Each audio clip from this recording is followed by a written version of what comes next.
اقصی T V.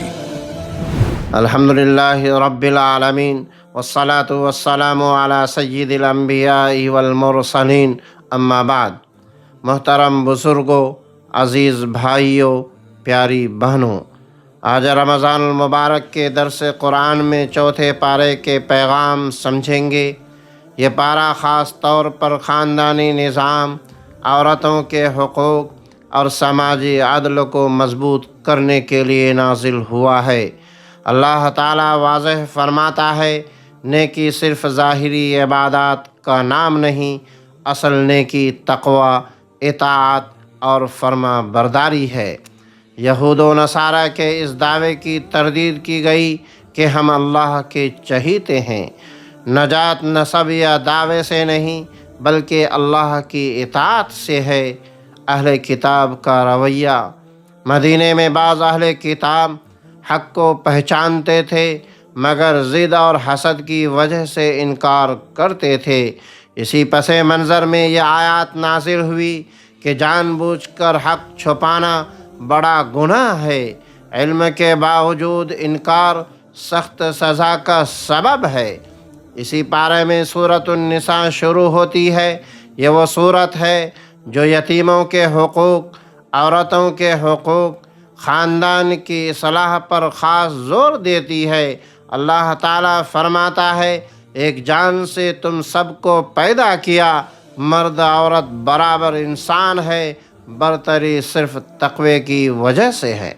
عرب معاشرے میں یتیموں کا مال کھا لیا جاتا تھا، کمزوروں پر ظلم عام تھا۔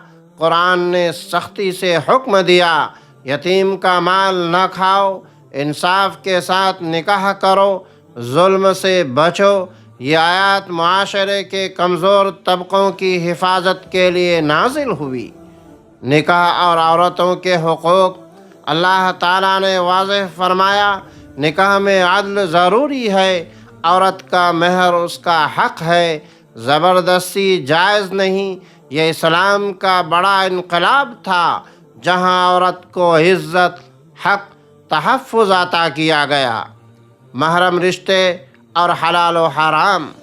اس پارے کے آخر میں کن رشتوں سے نکاح حرام ہے، کن سے جائز ہے، صاف صاف بیان کیا گیا۔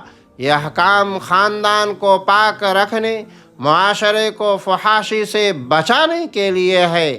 اس پارے کے اہم احکامات یہ ہے کہ یتیموں کے مال کی حفاظت، عورتوں کے حقوق کی ادائیگی، نکاح میں عدل، حرام و حلال کی پابندی، تقوی کو معیار بنانا۔